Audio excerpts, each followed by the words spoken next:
Yes, reka nanjye gusuze kandi gwikaze nizere ko uri amahoro cyane, nizere ko umeze neza cyane kabisa, utangiye wa mbere neza cyane uryoshye nta kibazo na kimwe gihari. Nizere ko Imana yakurinda ndetse n'aka kanya ukabaho kimeze neza cyane. So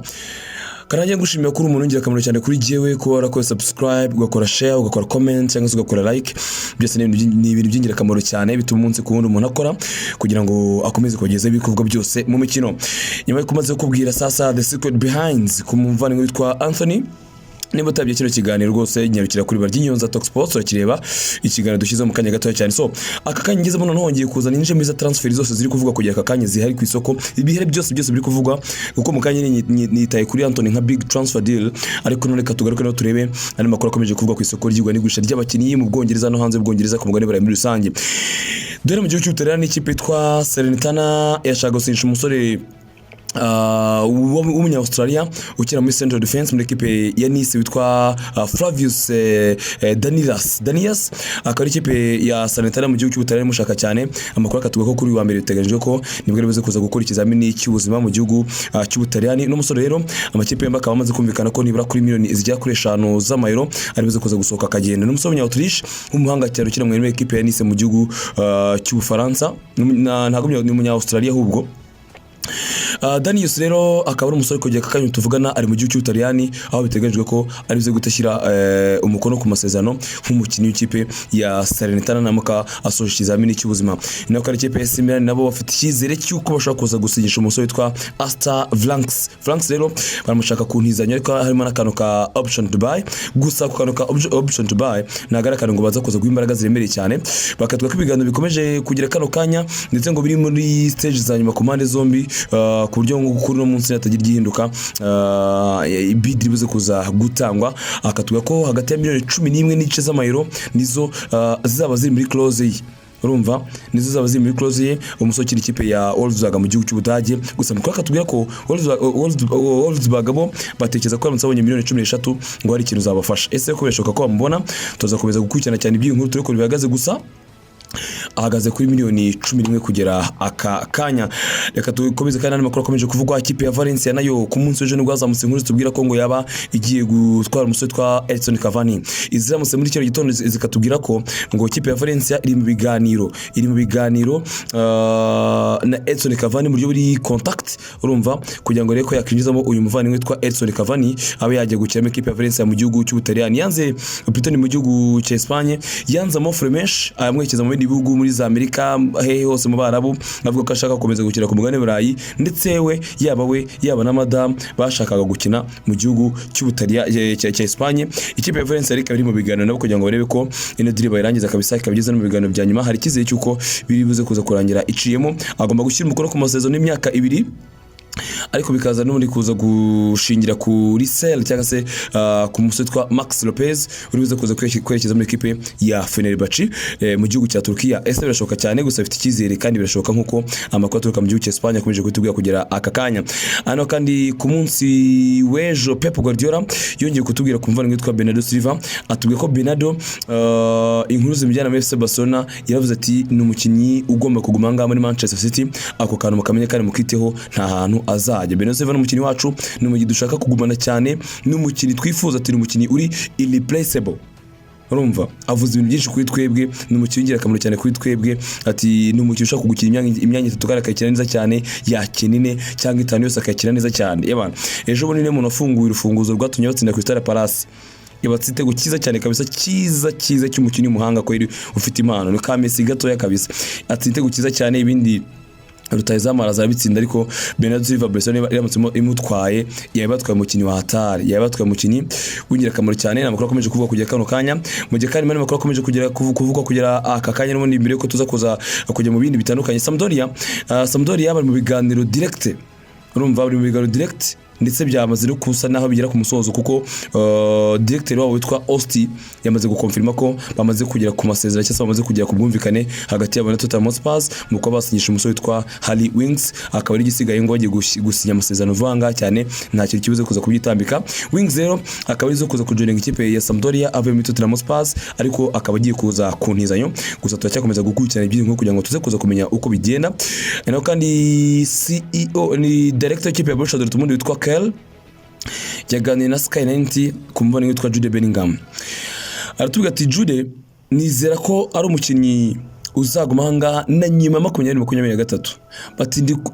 ntekeza ko ari umukinnyi uri comfortable unyuzwe no kuba ari kumwe natwe kugera aka kanya witwa Jude Bellingham amakuru katubwira ko banza amofure menshi yaje ashaka abanumva witwa Jude Bellingham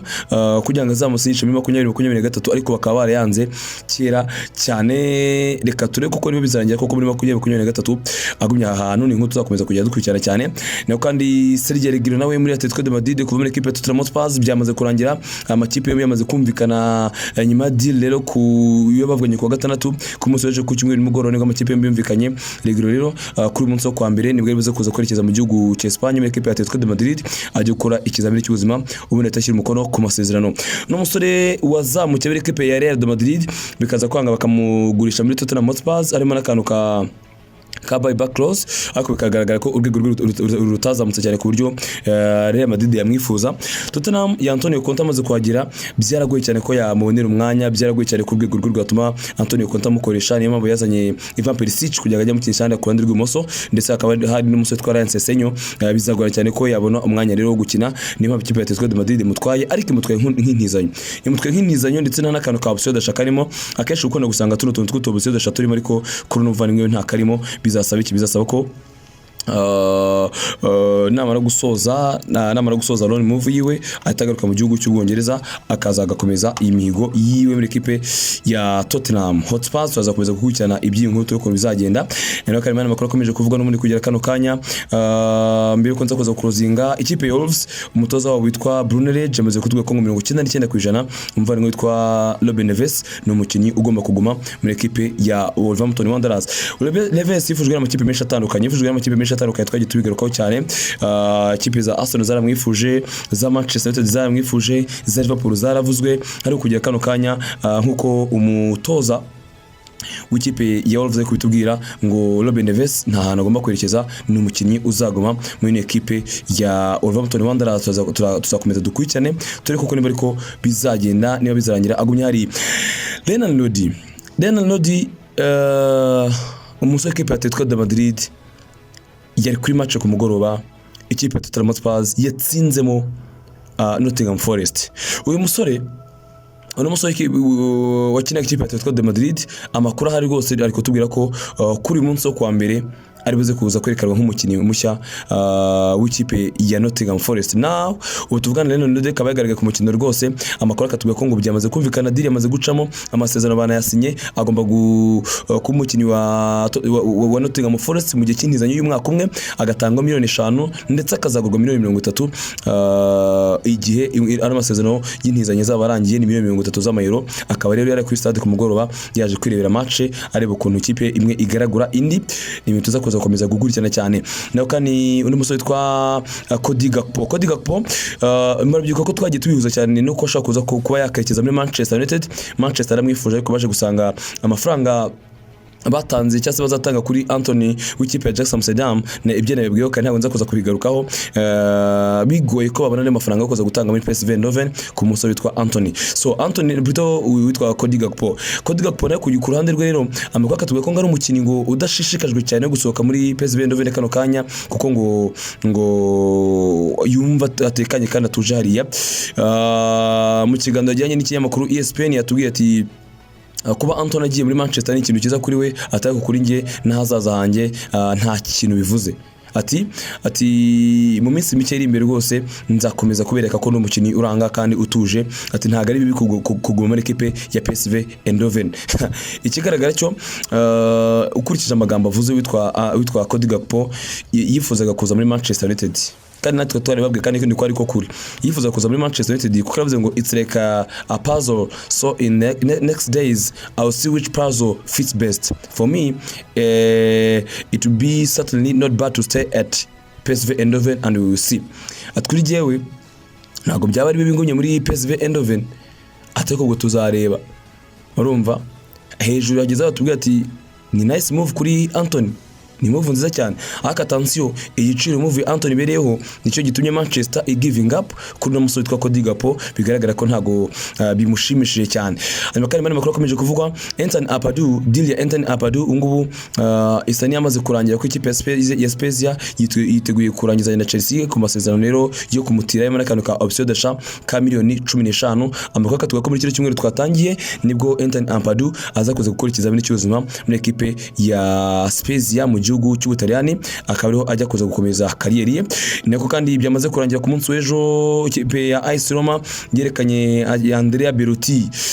bamaze kugaragaza ko ari umukinnyi wa mushya rero akaba yaje kuri free transfer deal rero yasinye ku munsi wo ku cyumweru kuko kwa gatandatu rwo yakoze ikizamini cy'ubuzima Belotti akaba yaranze amakipe menshi atandukanye mu gihugu cy'Ubwongereza mushakaga kuko yumvaga ashaka kujya muri ekipe ya AS Roma reka dukomeze dukurikirane iby'iyi nkuru turi kuntu biza kuza kugenda ibya Bernardo byo nayo bikubwiye mu kanya nkubwira uburyo yaje kuri stade Yaraye kuri stade ku mugoroba areba ikipe nyine igaragurika imbere ya Tottenham Hotspur kabisa ni inkuru zikomeje kuvugwa kujya kano kandi dukomeje kugarukaho hano kandi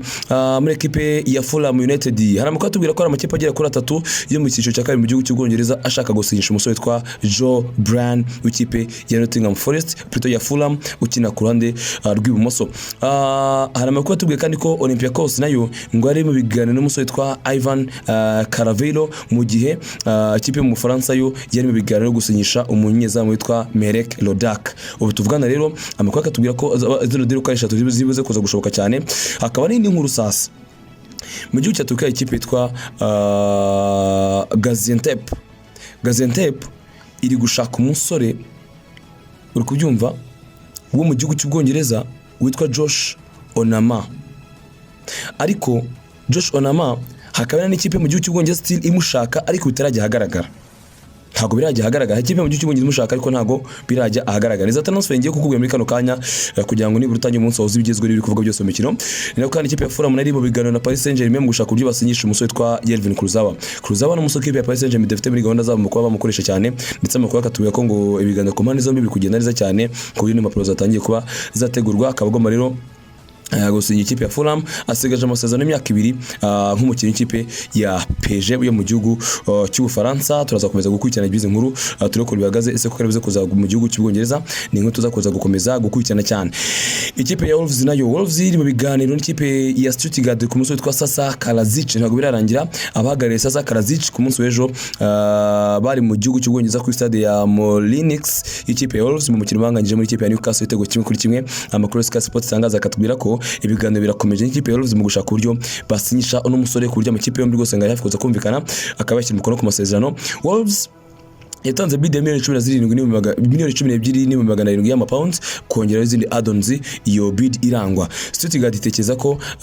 baramutse bari hafi ya miliyoni 21 z'amapound bashaka kuza kwemerera uno musore agasohoka Wolverhampton Wanderers nta kibazo bafite kuri person terms mu kuba bakumvikana Sasa Kalajic birashoboka cyane ko bashaka kuza kumvikana nawe gusa Kalajic ntabwo yari muri squad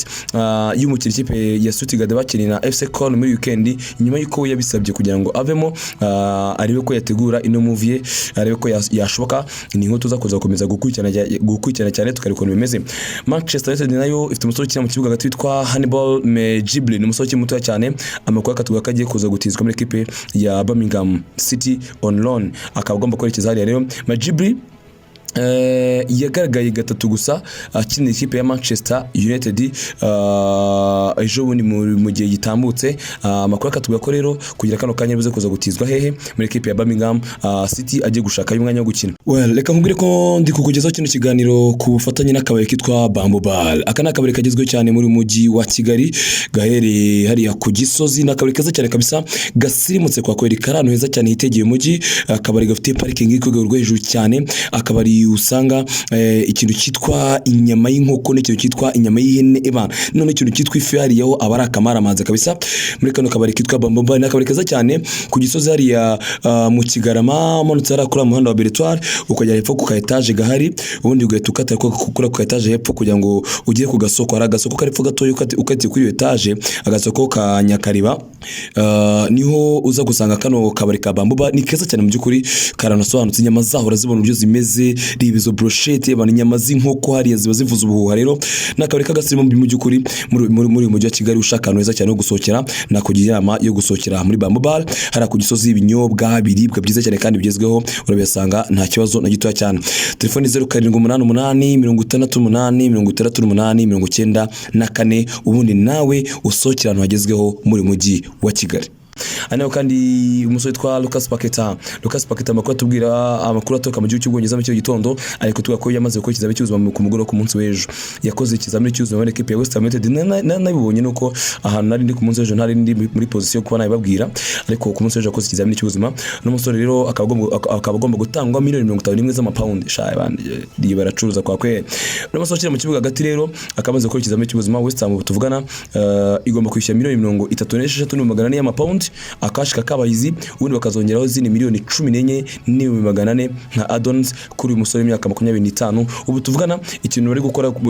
bari buze no kuza gukora kuri wa mbere kugira ngo ive mu nzira no kumushakira work permit ndetse na visa